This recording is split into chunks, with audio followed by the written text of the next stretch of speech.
Boa noite, queridas amigas, queridos amigos do Centro Espírita Caminheiros da Luz. Que a paz do nosso amigo imparável, nosso Mestre Jesus, possa nos acompanhar nesta noite, nesse nosso singelo encontro, no qual paramos um pouco das nossas vidas atribuladas, os nossos interesses mundanos do cotidiano, para nos voltarmos a Ele, a nossa luz, a nossa plenitude, aquele que nos guia, que nos espera no caminho da verdade, no caminho da vida eterna. Eu gostaria de iniciar agradecendo ao convite da direção da casa, em nome da Renata, dizer que é um prazer enorme estar aqui com vocês hoje.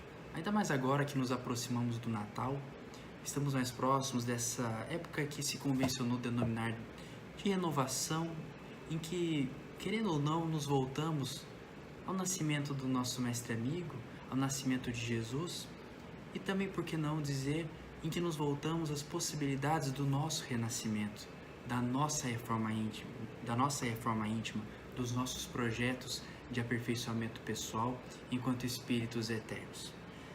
E é nesse contexto que hoje eu proponho uma conversa sobre a humildade. E a humildade é engraçada porque normalmente quando se diz humildade, quando se fala em humildade, é como aquela lição da escola que a gente fala, humildade eu já sei, pula essa página aqui, pula esse trecho, humildade eu sei o que é humildade. Humildade é o oposto de orgulho, né? Não é isso que normalmente se diz? Então a humildade, muitas vezes, embora uma virtude tão importante, é relegada a segundo plano. E pior do que isso, ela às vezes é meio confundida com algumas atitudes que nós aprendemos na nossa sociedade, aqui na nossa sociedade terrestre, do mundo de provas e expiações, que nós aprendemos como corretas e que são práticas, condutas que sufocam a humildade e nos impedem de ver e vivenciar essa virtude no modo como Jesus nos trouxe há 2000 anos. É por isso que muitas vezes nós confundimos humildade com uma atitude servil, com uma atitude omissa, com aquele mongezinho que fala baixo, que não contesta nada. Também, às vezes, com uma atitude covarde, uma atitude tímida diante dos fatos e dos problemas que enfrenta na vida. Essa confusão é que eu proponho que nós desenrolemos esse fio, tiremos esses vernizes que a sociedade nos impõe e tentemos enxergar a humildade de uma forma diferente, a partir, claro, da codificação de Kardec. Mas mais do que isso, eu queria chamar a atenção para o fato de que muitas vezes nós deixamos de atentar para a profundidade da virtude da humildade. Muitas vezes a nossa análise não traz a dificuldade que é verdadeiramente sermos humildes e as implicações que essa dificuldade tem para o nosso objetivo da reforma íntima. Como vocês sabem, Kardec disse que o verdadeiro espírita se reconhece pelo esforço para conter as más inclinações, ou seja, para o esforço da reforma íntima. Então é importante que nós saibamos conectar a humildade com o nosso projeto de reforma íntima. E a humildade, meus amigos, não podemos deixar de iniciar com esse tema, senão pelos ensinamentos do próprio Jesus, já que a humildade é a base de inúmeras das passagens de Jesus, e se vocês pararem para observar no Evangelho segundo o Espiritismo, a segunda bem-aventurança mencionada é bem-aventurados os pobres de espírito, pois que deles é o reino dos céus. Ou seja, primeiro Kardec traz bem-aventurados os aflitos e depois já traz os pobres de espírito. E Kardec esclarece que por pobres de espírito, Jesus não entende os baldos de inteligência, mas os humildes. Tanto que diz ser para estes o reino dos céus e não para os orgulhosos. E não só essa passagem, mas em várias outras Jesus nos chama a atenção para a humildade. Eu não poderia deixar de ler essas passagens, porque elas não são tão longas, e é importante para exemplificarmos o que estamos tentando trazer, ou seja, a importância que tem a humildade dentro dos ensinamentos do Cristo. Veja, no capítulo 7, bem-aventurados os pobres de espírito, do Evangelho segundo o Espiritismo. Por essa ocasião, os discípulos se aproximaram de Jesus e lhe perguntaram: quem é o maior do reino dos céus? Jesus, chamando assim o menino, o colocou no meio deles e respondeu: digo-vos, em verdade, que, se não vos converterdes e tornardes quais crianças, não entrareis no reino dos céus. Aquele, portanto, que se humilhar e se tornar pequeno como essa criança, será o maior no reino dos céus. E aquele que recebe em meu nome a uma criança, tal como acabo de dizer, é a mim que recebe. E depois, em outra passagem, já no final das reflexões, quando a mãe dos filhos de Zebedeu pede que um sente à direita e outro à esquerda de Jesus, Jesus conclui a lição dizendo: sabeis que os príncipes das nações as dominam e que os grandes as tratam com império. Assim não deve ser entre vós, ao contrário. Aquele que quiser tornar-se maior, seja vosso servo. E aquele que quiser ser o primeiro entre vós, seja vosso escravo. Do mesmo modo que o Filho do Homem não veio para ser servido, mas para servir e dar a vida pela redenção de muitos. Veja, Jesus não só coloca a humildade em diversas de suas passagens, como coloca a si mesmo numa posição de humildade, de servidão, e coloca essa servidão como uma condição para ingressar no reino dos céus. Vejam a centralidade da humildade para a doutrina cristã e, como veremos também, obviamente, aprofundando, para a doutrina espírita. Vejam outra passagem do Evangelho. Jesus entrou em dia de sábado na casa de um dos principais fariseus para aí fazer a sua refeição. Os que lá estavam o observaram. Então, notando que os convidados escolhiam os primeiros lugares, propôs-lhes uma parábola, dizendo: quando fordes convidados para bodas, não tomeis o primeiro lugar, para que não suceda que, havendo entre os convidados uma pessoa mais considerada do que vós, aquele que vos haja convidado venha dizer-vos: dai o vosso lugar a este, e vos vejais constrangidos a ocupar, cheios de vergonha, o último lugar. Quando fordes convidados, ide colocar-vos no último lugar, a fim de que, quando aquele que vos convidou chegar, vos diga: meu amigo, venha mais para cima. Isso então será para vós um motivo de glória, diante de todos os que estiverem convosco à mesa, porquanto todo aquele que se eleva será abaixado, e todo aquele que se abaixa será elevado. Vejam, mais uma passagem que Jesus coloca a humildade como uma condição fundamental do verdadeiro cristão. E quando a gente passa a analisar essa questão da humildade, por que Jesus colocou ela de forma tão importante? Por que a humildade? Por que não o outro? Por que não a caridade? Por que justamente a humildade? Kardec já nos explica logo de início. Logo no primeiro comentário deste capítulo do Evangelho segundo o Espiritismo, Kardec coloca aqui: dizendo que o reino dos céus é dos simples, quis Jesus significar que a ninguém é concedida entrada nesse reino, sem a simplicidade de coração e humildade de espírito, que o ignorante possuidor dessas qualidades será preferido ao sábio que mais crê em si do que em Deus. Em todas as circunstâncias, Jesus põe a humildade na categoria das virtudes que aproximam de Deus e o orgulho entre os vícios que dele afastam a criatura. Isso por uma razão muito natural, a de ser a humildade um ato de submissão a Deus, ao passo que o orgulho é a revolta contra ele. Mais vale, pois, que o homem, para a felicidade do seu futuro, seja pobre em espírito, conforme o entende o mundo, e rico em qualidades morais. Vejam então que reflexão importante de Kardec, porque Kardec coloca a humildade como a base do ato de submissão a Deus. E vejam como isso tem reflexos muito importantes na nossa vida. Porque veja, se eu não sou humilde, eu não consigo me submeter a Deus. O que significa eu me submeter a Deus? Significa eu aceitar as provas que eu passo pela vida, eu aceitar as consequências dos meus atos, eu aceitar a lei de Deus.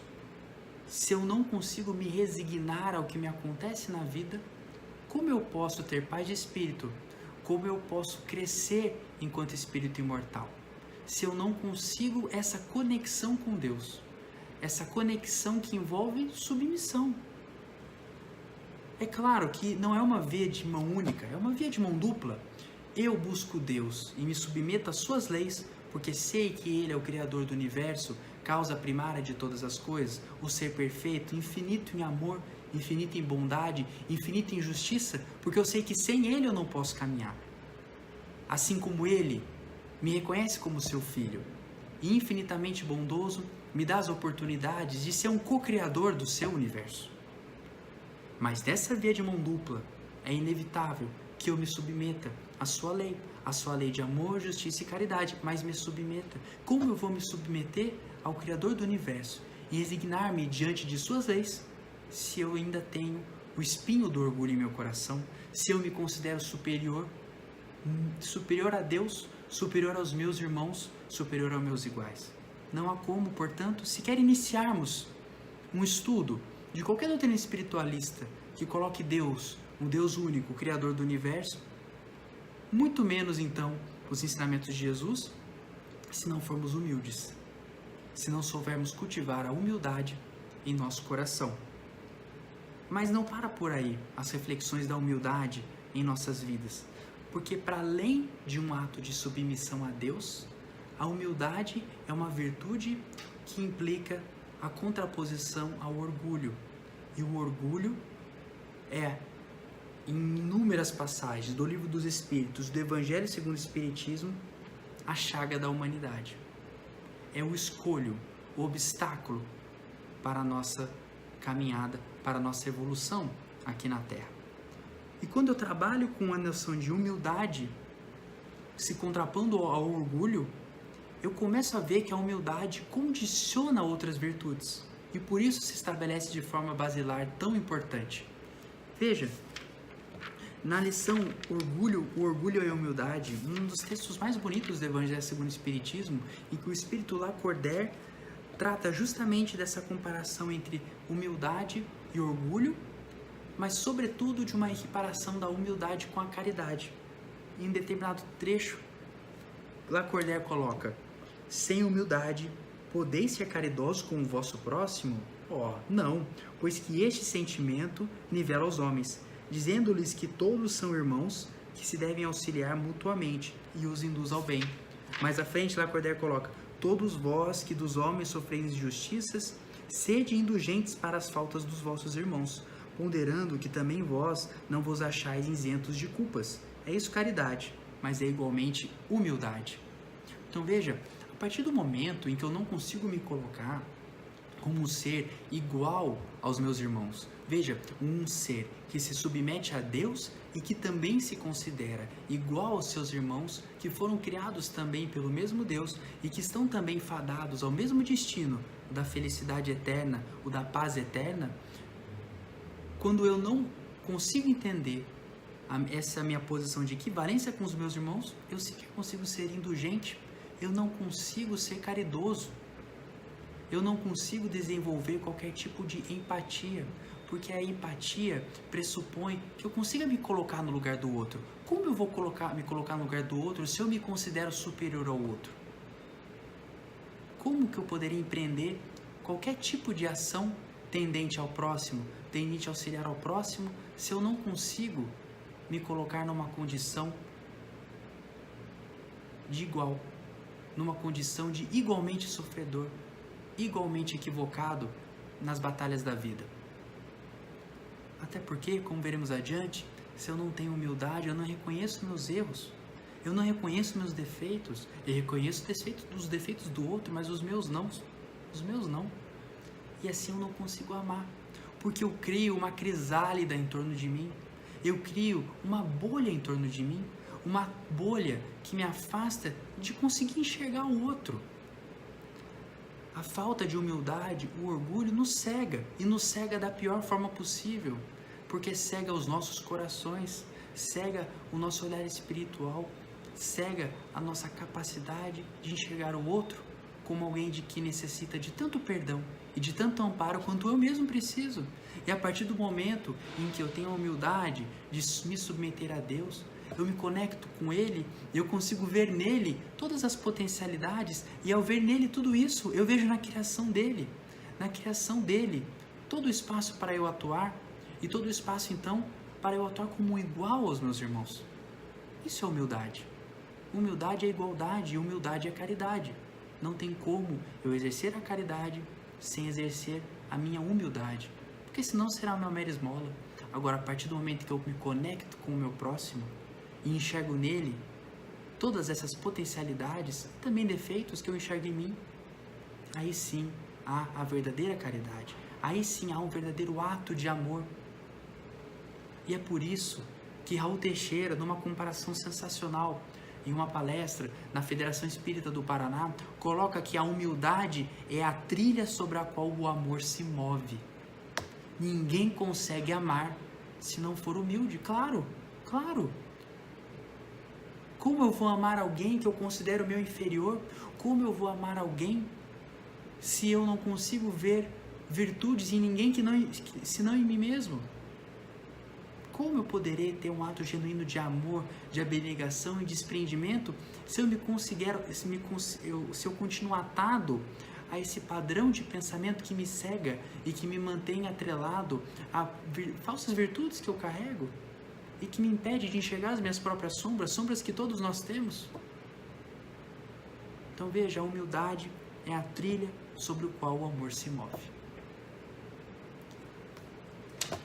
E continuando, dentro dos ensinamentos de Jesus e do Evangelho segundo o Espiritismo, há uma passagem muito importante também sobre a trave e o argueiro no olho. Aquele velho ditado do cisco, o cisco no olho do outro, né? O cisco no olho do outro a gente vê. Agora, a trave, o caminhão no nosso olhar, nós não vemos.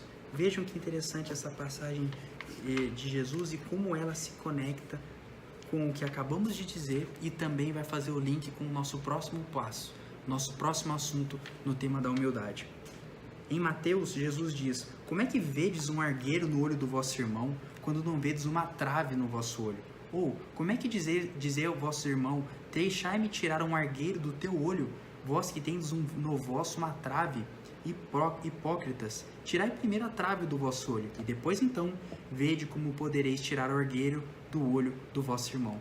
E aí então Kardec comenta: uma das insensatez da humanidade consiste em vermos o mal de outrem antes de vermos o mal que está em nós.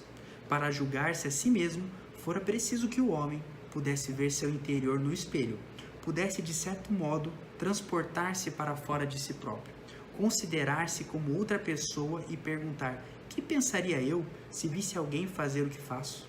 Incontestavelmente, é o orgulho que induz o homem a dissimular para si mesmo os seus defeitos, tanto morais quanto físicos. Semelhante insensatez é essencialmente contrária à caridade, porquanto a verdadeira caridade é modesta, simples e indulgente.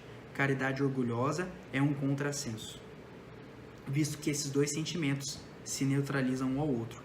Com efeito, como poderá um homem, bastante presunçoso para acreditar na importância da sua personalidade e na supremacia das suas qualidades, possuir ao mesmo tempo abnegação bastante para fazer ressaltar em outrem o bem que o eclipsaria, em vez do mal que o exalçaria? Por isso mesmo, porque é o pai de muitos vícios, o orgulho é também a negação de muitas virtudes. Ele se encontra na base e como móvel de quase todas as ações humanas. É essa a razão porque Jesus se empenhou tanto em combatê-lo como principal obstáculo ao progresso. Veja então que interessante, já em outro capítulo do livro do Evangelho segundo o Espiritismo, em Bem-aventurados os que são misericordiosos, novamente volta a lição da humildade. A lição da humildade como contraponto ao orgulho e como a necessidade de cultivar essa virtude dentro de nós para que possamos efetivamente evoluirmos enquanto espíritos imortais. E como não praticarmos a humildade nos impede de caminhar adiante e nos impede de implementarmos verdadeiramente a reforma de nós mesmos. Agora, é claro, como vocês podem ver, a humildade verdadeira não é a humildade do servil, não é a humildade do tímido, não é a humildade da covardia. A humildade é a humildade da coragem, porque é necessário coragem para ser humilde. É necessário coragem para enxergar os próprios defeitos. É necessário coragem para enxergar no outro, muitas vezes o nosso ofensor, alguém digno do nosso amor. É necessário coragem para reconhecer-se igual no mar de pessoas, igual em necessidades, igual em potencialidades. É necessário coragem. É necessário coragem para se colocar-se como humilde no mundo de provas e expiações que tanto nos ataca com as necessidades materiais, que muitas vezes nos aprisionam a um ciclo insensato de ações delituosas. É necessária humildade para libertar-se disso e é necessário coragem para ser humilde. Então, temos que entender a humildade como uma atitude perante a vida. A atitude daquele que tem coragem de chegar a si mesmo para, reformando-se, ser capaz de verdadeiramente amar o próximo. E essa lição de humildade continua, e aí eu entro no ponto da profundidade que eu falei no começo da nossa conversa. A profundidade da humildade. A humildade não é a postura do monge bondoso, do monge que não se contrapõe a nada, do monge que escuta tudo passivamente. Não é essa a virtude da humildade, não é essa a sua profundidade. Essa é quase, tem a superficialidade de uma regra de etiqueta. Como comer com garfo, como me portar em sociedade, o que falar, o que não falar. Isso é uma regra de etiqueta, isso é superficial, mas se fosse isso a humildade, nós não precisaríamos que Jesus tivesse vindo até nós para nos ensinar o verdadeiro caminho. A humildade é muito mais que isso, e quando nós lemos com atenção a lição do argueiro e da trave do olho, nós começamos a perceber o alcance da humildade enquanto virtude do homem, do espírita, do cristão. Porque Kardec coloca bem claramente, para julgar-se a si mesmo, fora preciso que o homem pudesse ver seu interior no espelho, pudesse de certo modo transportar-se para fora de si próprio, considerar-se como outra pessoa e perguntar: que pensaria eu se visse alguém fazer o que faço? Veja, a humildade é uma condição para eu enxergar o outro, como eu disse antes, mas uma condição para eu enxergar a mim mesmo. E aí nós entramos então no campo da reforma íntima, porque não há reforma íntima verdadeira sem humildade. Isso também é muito importante, porque é muito comum eu digo isso por mim mesmo, nós espíritas, quando abraçamos a causa espírita e abraçamos o Evangelho de Jesus, nós de imediato nos consideramos já então plenamente afeiçoados a todas as lições do Cristo. E nos consideramos então já prontos para a reforma íntima. Mas nós esquecemos de aceitar e de compreender a dor que é o processo de reforma íntima. A reforma íntima não é um processo de conhecimento dos ensinamentos do Cristo, das reflexões de Kardec. A reforma íntima é um processo de conquista de nós mesmos. É um processo de plenitude interna que envolve tropeços, dores, quedas e que envolve levantar. E que envolve saber olhar para isso que nós somos. Olhar para isso, essa bagagem que nós carregamos, essa bagagem muitas vezes inconsciente que carregamos de outras vidas. E envolve saber olhar para isso. E olhar para isso muitas vezes é doloroso. E por isso que humildade é coragem. Porque é necessário coragem para ter a humildade de reconhecer que erramos. É necessário humildade, é necessário coragem para termos a humildade de reconhecer que há uma sombra ali dentro de nós. Uma sombra que é difícil de tirar, mas que cabe apenas a nós vencermos esse obstáculo. É necessário coragem para entender que nós somos espíritos imperfeitos, que cairemos, mas que também levantaremos. E veja então como a reforma íntima se coloca como um aspecto primordial e por que eu estou trazendo essa questão da reforma íntima conectada com a humildade.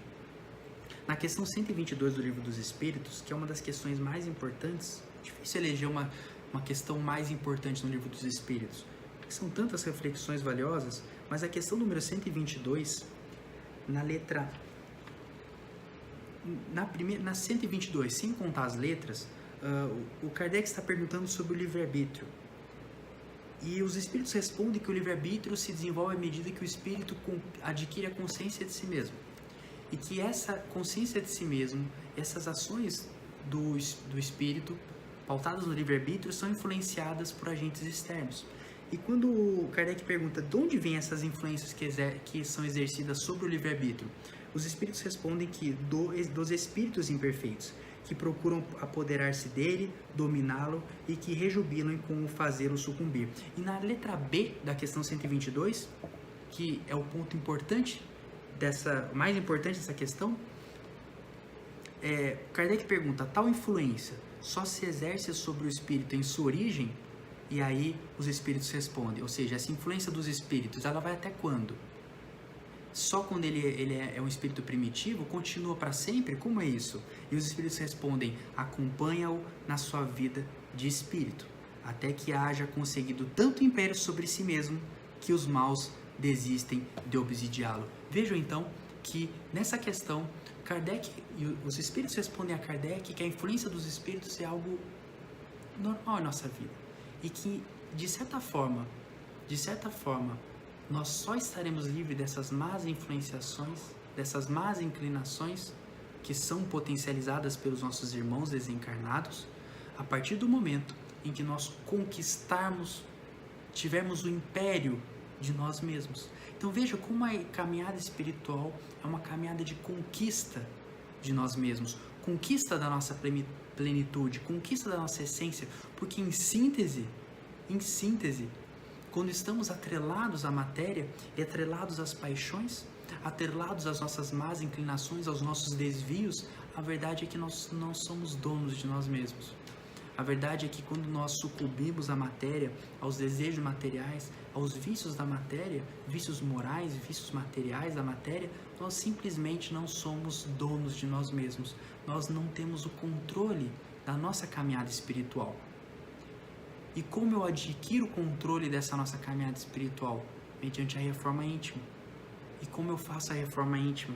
Questão 919. Kardec pergunta aos espíritos: qual o meio prático mais eficaz que tem o homem de se melhorar nesta vida e de resistir à atração do mal? Os espíritos respondem: um sábio da antiguidade falou disso. Conhece-te a ti mesmo. E então, na 919A, Santo Agostinho dá a resposta a Kardec sobre como conhecer a si mesmo. Numa das respostas mais memoráveis desse livro, Santo Agostinho fala: fazei o que eu fazia quando vivi na terra. Ao fim do dia, interrogava minha consciência, passava a revista ao que fizera e perguntava a mim mesmo se não faltara algum dever, se ninguém tivera motivo para de mim se queixar.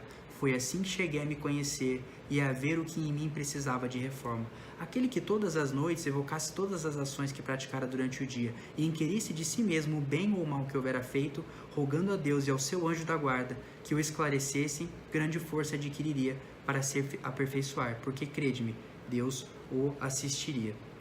Veja, o exame profundo de reforma íntima que Santo Agostinho, de conhecimento de si mesmo, que Santo Agostinho fazia todas as noites. Agora eu pergunto, nós somos capazes de fazer esse exame? Nós somos capazes de fazer esse exame de forma verdadeira? Se nós não tivermos entronizado em nós mesmos com coragem a humildade, enquanto virtude básica do cristianismo, nós não seremos capazes de fazer esse exame e qualquer esforço de reforma íntima será vão.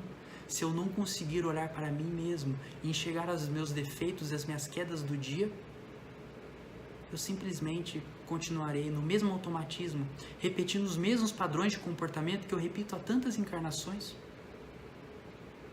Se eu não tiver humildade, eu sou incapaz de fazer qualquer tipo de reforma íntima verdadeira. Essa é a lição de humildade. Essa é a coragem que Jesus espera de nós, porque Jesus sabe os nossos defeitos. Nós sabemos os nossos defeitos? Nós examinamos a nossa consciência em busca não de culpa, em busca não do remorso, da tristeza, mas em busca de nossas sombras, aqueles aspectos que doem quando cutucamos? Será que nós estamos revisitando a nossa consciência com verdade, com coragem? Ou seja, estamos sendo humildes? Os nossos atos de amor ao próximo estão sendo atos verdadeiros? Estamos efetivamente nos conectando com as pessoas? Esses são questionamentos que a humildade nos traz no bojo do nosso esforço de reforma íntima. E é muito fácil, meus amigos, nós nos desviarmos desse caminho. É muito fácil nós esquecermos de fazermos essa autoavaliação da nossa capacidade de sermos humildes. É muito fácil. É por isso que Jesus disse: vigiai e orai. Vigiai não apenas as sugestões de fora, mas as nossas más inclinações de dentro. Vigiai e orai as nossas próprias propensões. Porque se nós estamos hoje, não nos enganemos, a chave da doutrina espírita é a chave que nos ensina da imortalidade da alma e das reencarnações, que nos ensina o caminho para a felicidade eterna, que nos ensina que sempre teremos uma chance de nos levantarmos, mas é também a chave que nos ensina que se nós estamos aqui na Terra hoje, nós estamos às portas da reforma de nós mesmos. Nós estamos com o dever de olhar para nós mesmos e encontrarmos os nossos defeitos, porque eles estão claros. Jesus sabe quais são, os nossos adversários do plano espiritual sabem quais são. A questão é, nós sabemos olhar para dentro de nós mesmos e encontrar esses nossos vícios, esses nossos defeitos, essas nossas quedas, essas nossas más inclinações? A humildade é essencial para que possamos verdadeiramente empreender esse esforço de reforma íntima. E eu não poderia deixar de encerrar sem ler aqui um trecho pequeno do livro Jesus e a Atualidade, psicografado por Divaldo Pereira Franco e pelo espírito Joana de Ângeles. Joana diz assim, o texto é chamado Jesus e Coragem. Eu acho que vem bem a calhar. Inicia assim: a coragem de Jesus. A sua foi uma vida de constantes desafios. Em luta contínua em favor do bem, jamais deixou de agir corretamente, com desassombro. A mensagem de que se tornara portador, objetivando libertar as consciências humanas para a verdade, dele fez o paladino da coragem. Nunca anuiu com um crime disfarçado de legalidade, com uma arrogância mascarada de humildade, com a injustiça apoiada pelos poderosos, com a hipocrisia travestida de honestidade, com a discriminação de qualquer natureza sob justificativas sociais, econômicas, raciais ou religiosas. Elegeu um samaritano como exemplo de solidariedade, em detrimento de um sacerdote presunçoso e de um levita astuto, que desfrutavam de algum prestígio na comunidade dominadora, embora aquele fosse detestado e desconsiderado. Apoiou a mulher que se tornara objeto de prazeres e era acusada publicamente de haver induzido o homem ao pecado, ao crime, com naturalidade e ternura, escolhendo uma equivocada de conduta pública irregular para torná-la mensageira da boa nova da sua ressurreição. Fez-se a voz dos humildes e esquecidos, os sem direitos nem apoio, a fim de que os seus justos reclamos se fizessem ouvidos. Conviveu com as pessoas ditas de má vida, sem receio de contaminação, com o total desprezo dos que possuíam privilégios em uma má vida, a qual se entregavam ocultamente. Sua palavra, suave ante os sofredores, tornava-se contundente e viril diante dos perversos, dos bajuladores e dos pusilânimes, os quais nunca temeu. Em momento algum receou perder a vida, pois que para isso viera.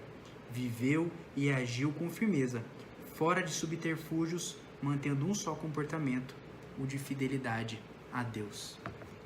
Eis então, meus amigos, o nosso modelo, o espírito mais perfeito que veio à Terra.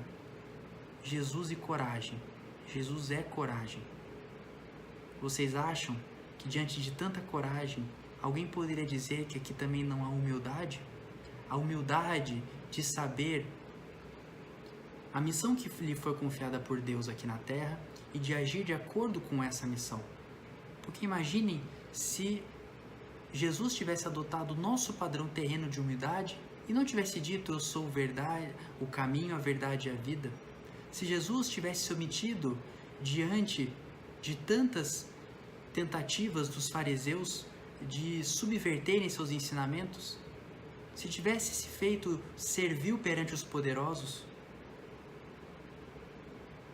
isso não é a verdadeira humildade. Jesus é coragem. Jesus é o nosso exemplo de humildade.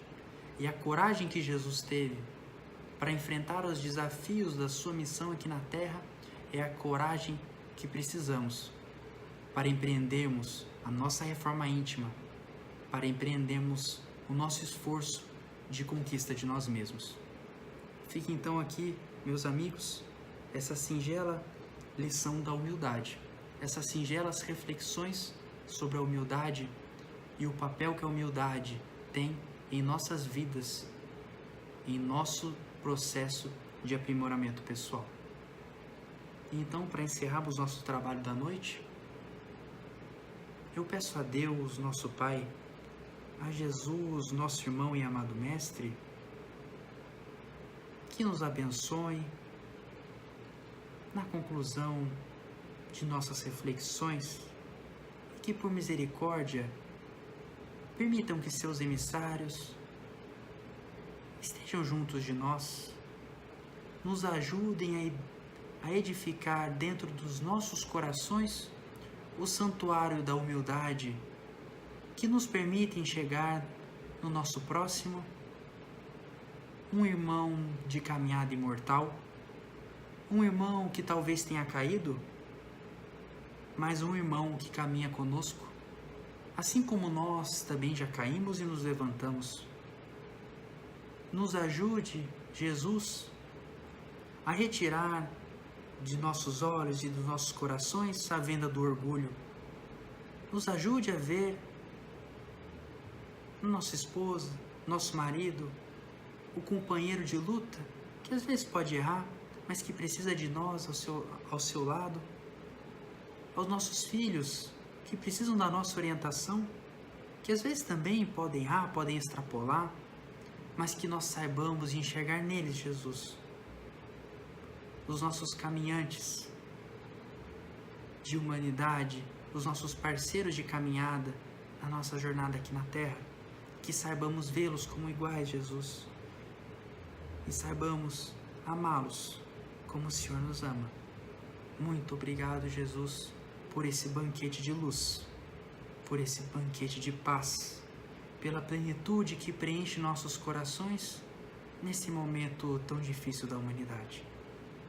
Permita, Jesus, que os seus emissários caminhem conosco, agora e sempre, que assim seja.